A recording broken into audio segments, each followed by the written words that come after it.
Dok, paano na yung mga red marks ko and post-inflammatory erythema na ubusan na ako ng Azelor serum? Wait guys, huwag tayong mag-panic. Alam nyo ba na may isang DMD products po na may potassium azelaic diglycinate concentrate po, and that is your Spotlight. So guys, yung ating Spotlight, it's basically designed to dry up yung mga pimples natin na malalaki, yung mga nodulocystic, moderate to severe acne lesions natin, para hindi po sila mag-cause ng acne scarring and para mas mabilis po silang mag-resolve.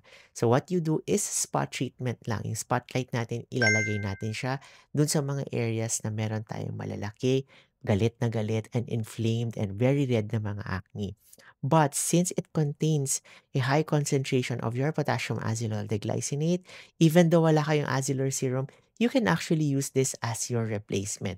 Just make sure to use this as your spot treatment and wag po sa whole face kasi baka magkaroon tayo ng possible irritation. Okay guys, again, potassium azelaic diglycinate, very powerful anti-inflammatory effects. So bakit nga ba ito nakakatulong sa mga red marks or yung ating mga post-inflammatory erythema?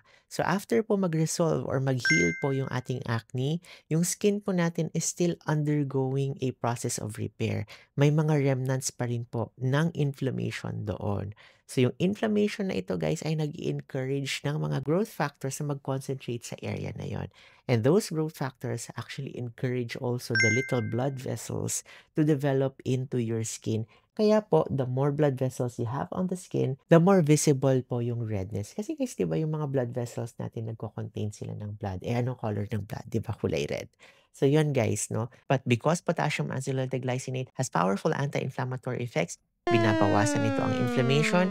And when you decrease inflammation, there is decrease of chances of concentration ng mga growth factors and decrease the chance na pats dumami pa yung ating mga blood vessels and decrease redness. So yun guys, make sure also to avoid heat and sun exposure para maiwasan ang pagdevelop ng post-inflammatory hyperpigmentation and para mas mabilis mag-resolve ang ating mga red marks. Alright guys, for more skin tips that work, follow me. And basta acne, DMD, bye-bye!